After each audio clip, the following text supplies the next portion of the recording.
So this is a tutorial on how to use the Global Plot Manager app for the SRES Step 4 Planner. The first thing you're going to do when you go to make a plot is go to Step 4 Layout.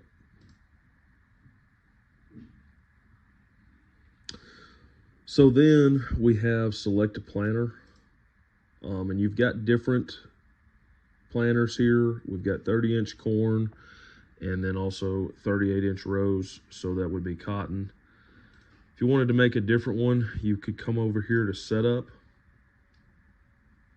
Let's see, hit Next, and then hit Create New Planner.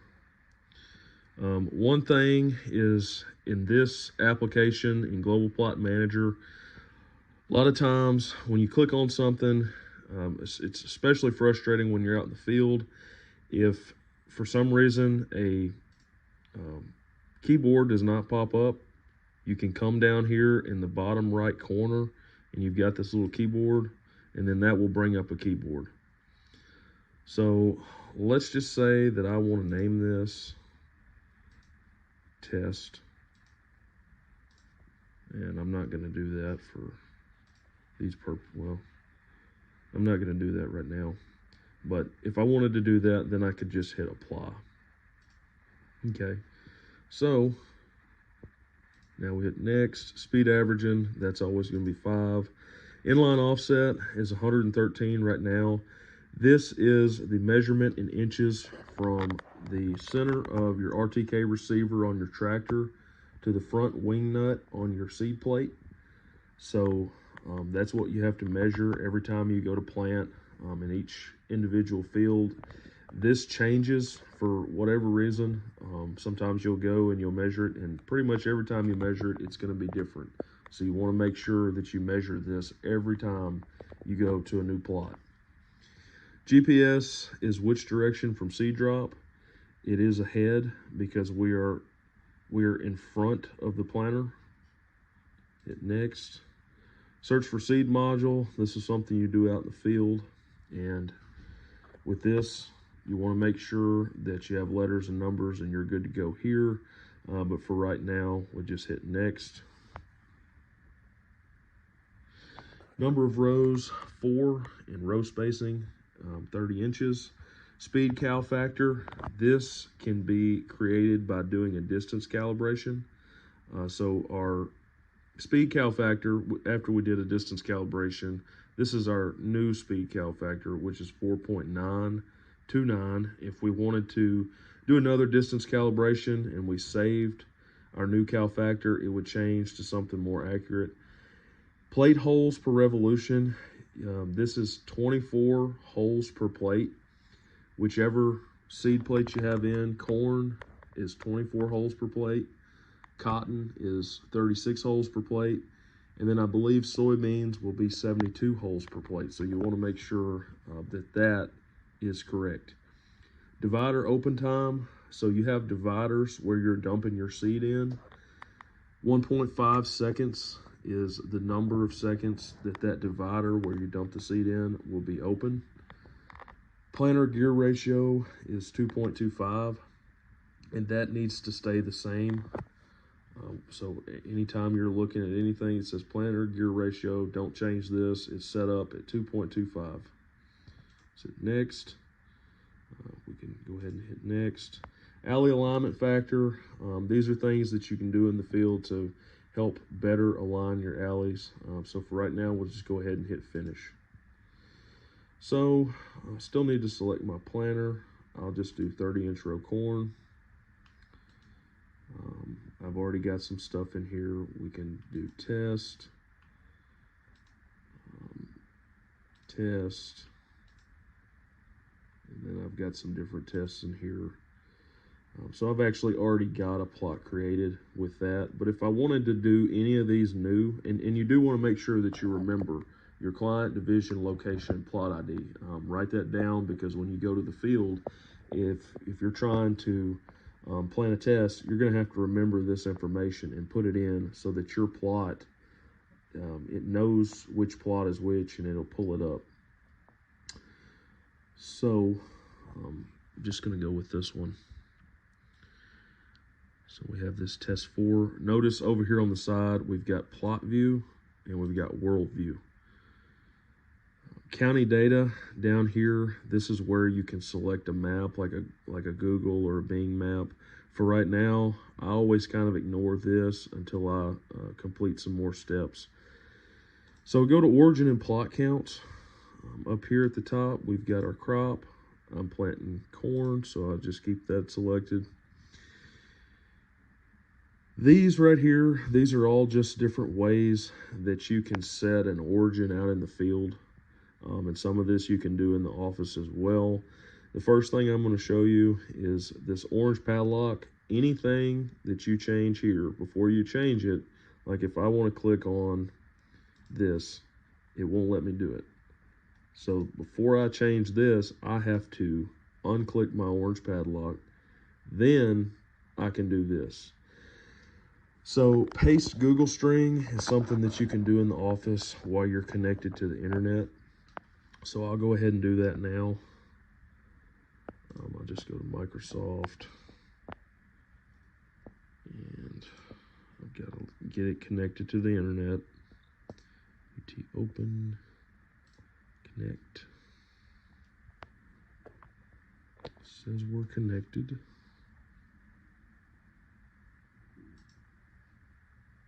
Okay, so now I will go to Google Maps. And it's putting us in Knoxville, so I'm just going to find where we are here in Jackson.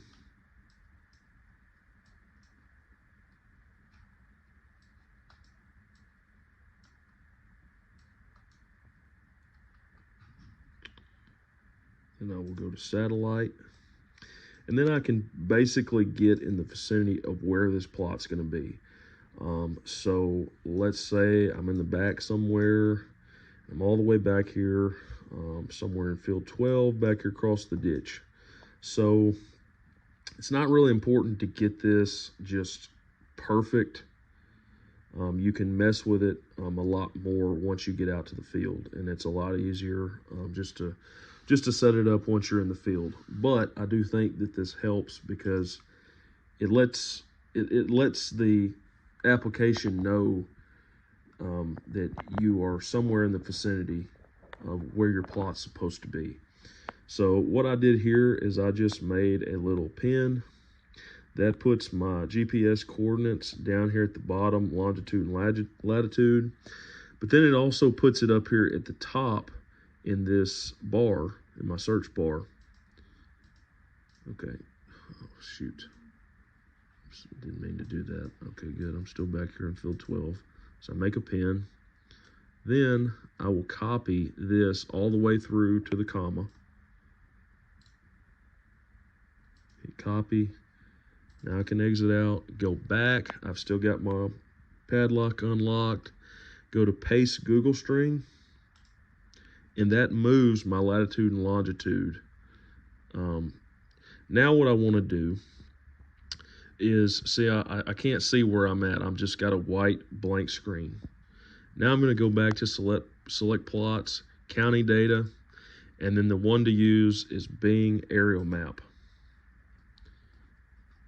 Now that puts me back here in field 12 across the ditch. I realize it's not facing the right way, but don't really worry about that. You just need to basically put yourself somewhere close to where you're wanting to plant. Okay, now we can mess with this. We can change the number of ranges we want. You know, if I want to change it, and then here's something I want to show as well. If I just click on this and then I try to hit 6, it's not going to let me do it. So if you want to change anything here, you have to make sure that it's highlighted first. So double click on it, and then let's say I want 6 ranges. So I want 6 blocks deep. I'll hit 6 and then enter. Let's say instead of, I've got 10 passes, let's say instead of 12 passes, I want 12 passes. So I highlight it, and then I click 12 and enter. Now I do apply changes, and that just gave me 1, 2, 3, 4, 5, 6 blocks deep and 12 passes wide. So just every time you do this, make sure you apply changes. Rotation, this is something that we get off of the tractor.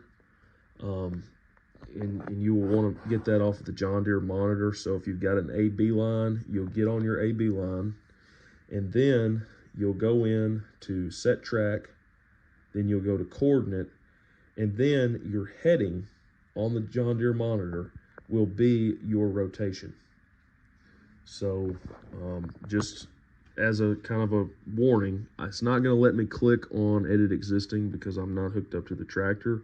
But under edit existing, there's a different, I can't remember whether it's heading or rotation, but under edit existing, you will not change that either heading or rotation. Where you put in your rotation will be on this main screen here. And then I believe it'll be under the modify plot tab, under the plant tab. So for rotation, I can mess with that if I want to in the office, but you don't really need to. You can just wait, and once you get out to the field, you can get it off your AB line, and that'll be what you need. But just as an example, I can highlight that. I can change this to 100, hit enter, then go to apply changes. Now it's got me in a completely different direction than I was. So that's just one thing that you can do in the office to kind of get it somewhat close. Okay, now what I need to do is I go to groups. So just as an example, let's say you're wanting to do a population study, and each one of these individual plots is going to be a different population. What you can do is you can have a population, different population here, different population here, different population here. And so what I'll do is I can click on population, thematic color by population, or I can click on seeds per plot. It's basically the same thing, but I'm going to use seeds per plot. Then I've already got different populations up here under my specific planter and my specific crop. But let's say that I want to add something to this list. What I do is go to edit groups. These are the groups that I have. So 87 seeds per plot, 47, and 45. I go to add new group. Group ID, this is just the number of groups that you have, so 4 is fine. Plot length this is the number of inches from center of valley to center of valley. So let's say you have 35-foot plots. So 35 times 12, I believe that is 420.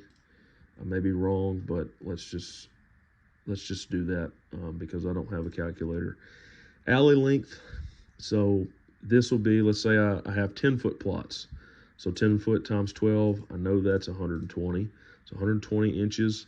Row spacing is already set at 30, so I'm not able to change that in here. Rows per plot, we're using, this is a 4-row planter. Target population. So for corn, let's say I want to do,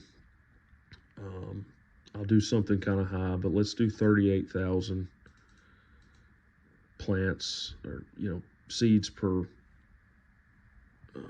acre, basically. Anytime I change my target population, it's going to automatically change my seeds per plot. And if I change my seeds per plot, it's going to change my target population. So let's say I do 63 seeds per plot. Now that puts me in a target population of 43,211.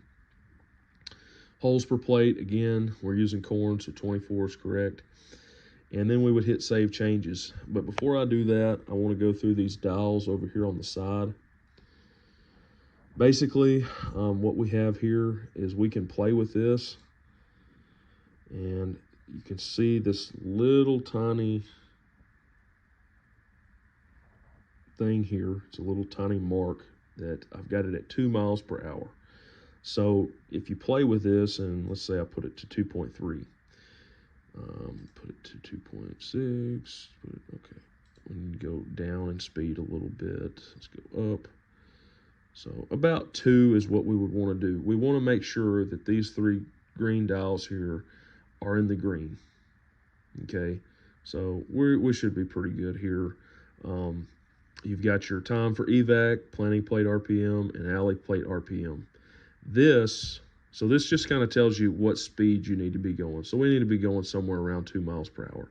This you can pretty much ignore. Seeds per plot, 63, and it's right at 63. So that's what this is. We'll hit save changes. Now we have 4 different populations saved under this particular planner. So I can exit out of this. So now that we're in plot view, because we want to be in plot view because we have to have this stuff at the bottom.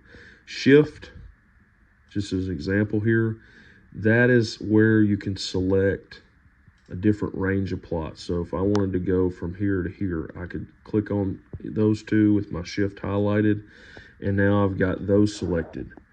I'll do clear selection, then I can show you with control.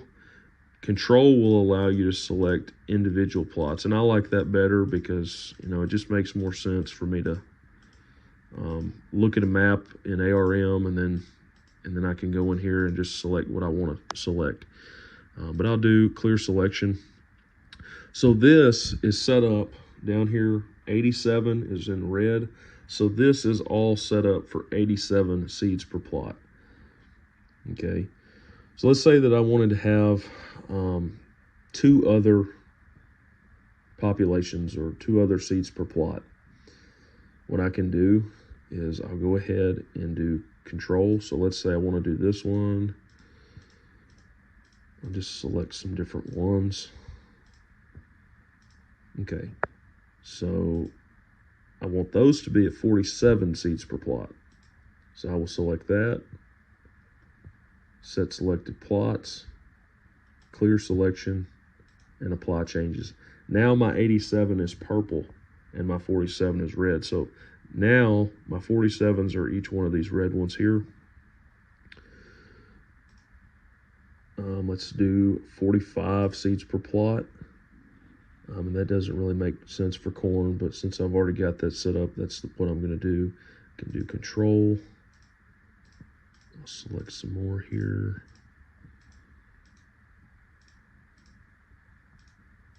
Okay, now make sure we've got 45 selected. Set selected plots, clear selection, apply changes. And it's really hard to see. You might be able to see this better than I can, but you've actually got, because 45 and 47 are so close, you have red, and then you've got purple, and you've got orange. So this is orange. I think this one's red, orange. It's kind of hard for me to see that, but you do have 3 different populations in here. So then just for fun, we'll do 63. I'm gonna make a few more here that I want to change. So we'll actually have 4 different populations. So now I do have my 63 selected, set selected plots, clear selection, and apply changes. So now my 4th one is actually green, and you can see here 63 is kind of right in this green shaded area. Always make sure to hit apply changes so that it saves your plot. And then that's basically your plot set up and ready to go. You can go back and go to world view. You're still back here somewhere in field 12. So once you get back in the field, you're going to be able to see this. You can go ahead and exit out once you've saved everything. Then once you get back to the field, you can use GPS plant. So under GPS plant, I'm not going to go over everything here because we don't have a GPS connection, so it's not going to let me do anything. But you'll want to turn GPS on, planner on. If you do have GPS connection, it'll say GPS RTK fixed right up here in green. If your planner's connected, planner will be green, and trip/speed control should be green. Planner settings, that's where you can go to change your inline offset right here. And search for seed module. You'll have to do this as well as make sure you've got RTK connection. So you'll do search for seed module. So of course it's not finding anything, but you want to make sure that all of this stuff, it's red right now, but if it was working, it was hooked up, these letters and everything here would be green. One tip, if you can't get this to turn green, sometimes you have trouble with this, exit out of here and turn your planner on and turn it back off and turn it on again. Sorry. It's freezing up.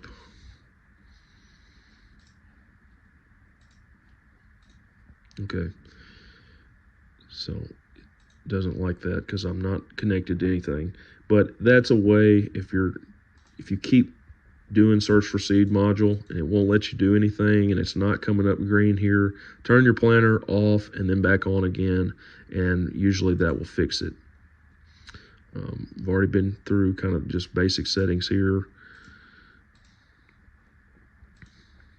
Everything under this line, under your plant, everything under this box right here is just for simulation. So because the tractor runs just based off of hydraulics, you can run a simulation.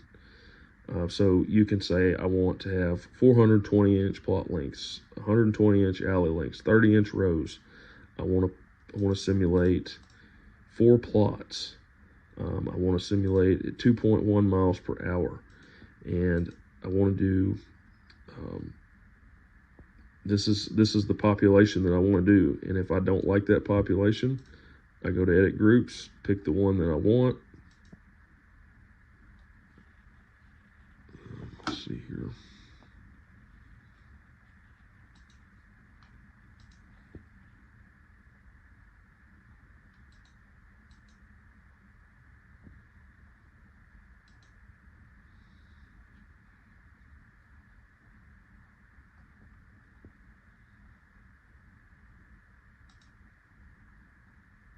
But anyway, you'd get all that set up, and then once you're ready, you'd hit run simulation. And this way, you could be parked in the parking lot, and you could actually be running seeds through your seed plates, and you can look at your seed plates and see whether or not you're getting any doubles, and just kind of what you want to do there based off of the planter settings. So that's pretty much it. You would go here for distance calibration. And if you drove through the field and did a distance calibration, that would give you a new cal factor that you could save and just would help your planner to be more accurate. Go to map view and then modify plot. This is where you will try to set up an origin out in the field to get lined up. And here's where you would put in plot rotation. I think I already said it, but there you would go on your John Deere monitor on your tractor, go to set track, then coordinate, then it would say heading, and whatever that is in degrees, you would type in here. And then I'll go over some of this other stuff out in the field. Seed drop view, this is the view that you want to be in for whenever you are basically ready to start planting. So you dump your first seed packets in, you tell the planter driver to move forward, and once he's moving forward and you're on that line, you can go ahead and hit start new pass. Just one final thing here, to make sure that you have RTK, you can go to tools, settings, GPS connection, and then find. And then if you've got GPS connection, so like I said, you'll have GPS, I think it'll say 4 RTK fixed right up here, and it'll be green. This little box will be green. And then here, you'll have a bunch of letters and numbers, and you'll have GGA. It'll say GGA somewhere out in here, GGA. And then after the GGA, you'll have a W4. W4. And if you've got W4, you should have, you should be connected to RTK. But another tip with that is if you're having any trouble with that, turn your GPS off and then back on again. Sometimes that's all it takes.